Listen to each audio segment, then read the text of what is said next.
En af de ting, jeg synes er den største udfordring for børn og unge i Danmark i dag, det er jo, at de er underlagt et kæmpe stort pres.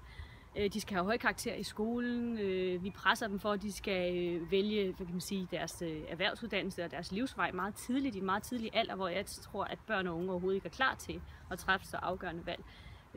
Der er nationale test i folkeskolen, som også er en form for præstationsræs, og som underbygger hele den her kultur i forhold til, at vi simpelthen skaber nogle rammer for vores unge mennesker i dag, som gør, at de har enormt meget, de føler, de skal leve op til. Og det tror jeg faktisk ødelægger rigtig meget af deres ungdom, og af den lethed, og også den nysgerrighed, undren, og i en eller anden facon også, eller på en eller anden måde også en form for skødesløshed, som ligger i det at være ung.